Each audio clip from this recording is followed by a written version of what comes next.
prayed. For if you forgive others their transgressions, your heavenly Father will also forgive you. But if you do not forgive others, then your Father will not forgive your transgressions. How many of you guys have had a lot of transgressions and things you've done wrong in your life? Anybody? I have a list. If I looked back on every time I opened my mouth wrong, or made a judgment wrong, or had malice in my heart, or wanted to slap somebody upside the head when they deserved it, I was guilty.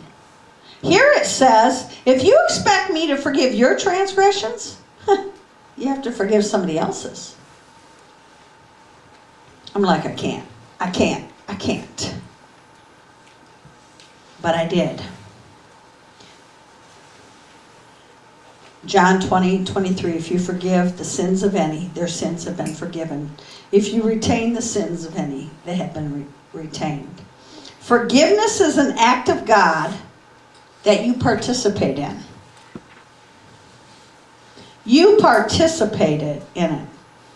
I showed you a while back, I don't know if Nick can ever find it on YouTube or not, but it's some children, and I want to say that it's from a Baptist church that puts it on, and it's a play on YouTube, and I think it's called Forgiving Each Other Debts. It is the most hysterical children's version of forgiveness, and it just cracks me up. I need to tell you what forgiveness is not. First of all, forgiveness is not being a doormat and letting somebody run over you again and again and again.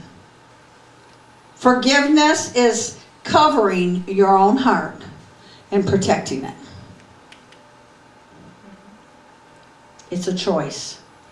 Forgiveness is not forgetting. You can still remember. You want to go looking for it, you can. Forgiveness is not swallowing the pain and allowing it to resurface somewhere else. That's not forgiveness. No. Forgiveness is not denial and pretending it's okay what you did to me. And forgiveness is not you telling the other person, by the way, I need you to know I forgave you for how rotten you were to me. You know, I forgave you for when you looked at me and you said those things. I just want you to know I forgave you. That is not forgiveness. In fact, most usually, I tell people, don't say a word. Forgive them the whole amount. I can remember a woman that was very irritating to me. Very critical of my kids, very critical of anything I did. And one day, the Lord told me to forgive her. And I said, oh, God, there was a list. Really? Really? No way, God. I can't forgive her. And he'll just hold on to that for a minute. I couldn't forgive her. So he said, write it all down. I had a full page. I had like 18 things she had done and said. It was a lot. He said, now I want you to forgive her. And he gave me an ink pen, so to speak. I took my ink pen and I went. And on the line, as I went through each one, I wrote, forgiven. I actually had to do it. I had to write it down. And one by one, I went through all 18 things, and then I sent it to her in the mail. I never heard a peep, but she knew I forgave her. And I actually had forgiveness in my heart.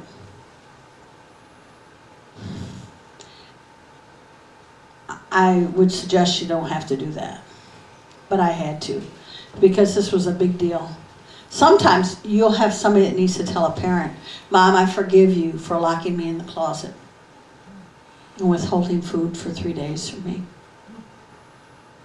Mom and Dad, I forgive you for dying and leaving me with my aunt who abused me.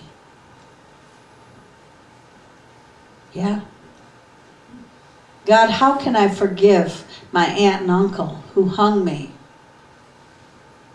over the beam in the ceiling and whipped me as I was tied up? How? How after 50 years do you forgive somebody when you've carried it and you've been to 3 counselors for a year and a half each stint and you still had nightmares? And Jesus walked him through this forgiveness and breaking the soul tie, and they slept for the first time. The first time in 58 years. How does that happen? Supernaturally, when they said, please help me. I'll pray the prayer. I don't feel it. I don't think it'll work, but I'm going to pray it. If you tell me, it will. And when they said, I cast it all on you, the Spirit of God actually came down in the room and set them free and delivered them. And they began weeping and weeping. They were set free. Wow.